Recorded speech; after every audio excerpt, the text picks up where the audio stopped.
The Iron Claw 2023. It's the latest film I've seen. It stars Zac Efron, and a colleague at work first told me about it, and she said that be prepared for tragedy in it. It got a fair amount of sadness in it. The BBFC certification gives some warning of that. It's based on a true story. It's about wrestling, and to start with, I wasn't that keen to see it. Well, I'm not that keen on wrestling. I've seen a few films over the years, but it was really well done, I thought. And it's based on a true story, set largely in the 70s into the 80s. I enjoy a lot of films that are based in that time because I was growing up in that era, and it was before the most difficult part of my life, the second half of the 80s. I think when I was younger, I found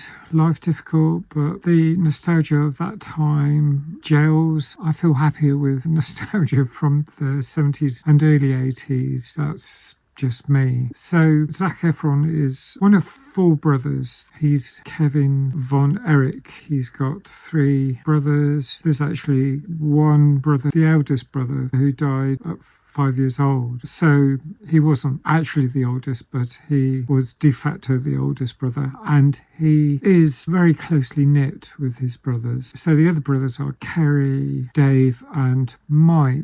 They've got a father who is very keen on them all becoming wrestlers. There's a bone of contention there. I mean, people are all different, and there's this element of toxic masculinization, I would say. The father is very patriarchal. He's very difficult in many ways because he's like a very traditional man. He was a wrestler. He only had so much success, so he's now living through his offspring. He's trying to encourage them, push them into achieving the results that he wasn't able to manage, pushing them to be the world champions when it comes to wrestling. So he trains them hard. So I suppose thinking about King Richard, Will Smith, with his training of Venus and Serena Williams. There's some elements I think of with them. It's an austere household where he's trying to bring up these really tough boys, and three of them are really muscular as they grow older, and one isn't. He's probably a gentler lad, and it's kind of heartbreaking that he's been pushed into this wrestling and bulking up when he doesn't want to be. And so there's elements like that I observed, and I really got strong feelings. There's a lot of emotion and passion in this film. There's their mother who stands by her husband all the way through when Kevin asks her, his mother, to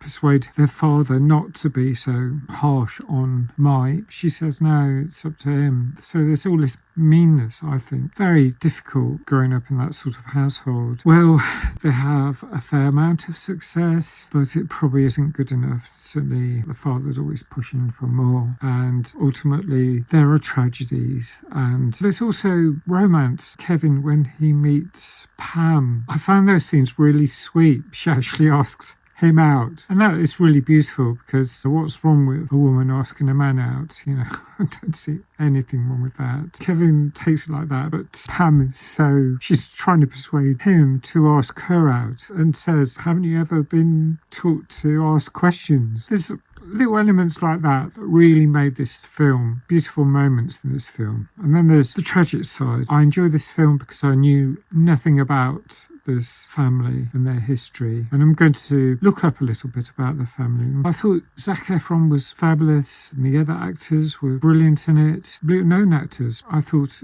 it was a great film. It surprised me. It was a better film than I was expecting, considering my reluctance to see it. I was thinking back to my granddad watching Grandstand and World of Sport in the 70s and 80s, and he watched a lot of wrestling. So it kind of gave me fond memories of my paternal grandfather. So I thought it was really well acted. I loved the chemistry between Pam and Kevin. There were a lot of poignant moments all the way through. I'm going to score it 7.5 out of 10. The situations that happened, like all the bravado, the painful situations, the injuries that people sustained, all of those sort of things really had an impact. I found it captivating. Although it isn't really my kind of film, it was a wonderful trip down memory lane. There's a music angle as well. The soundtrack, late 70s and early 80s, heavy rock,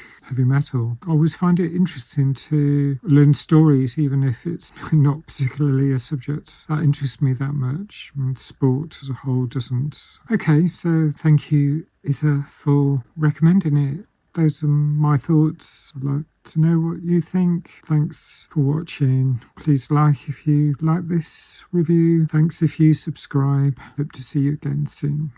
Bye for now.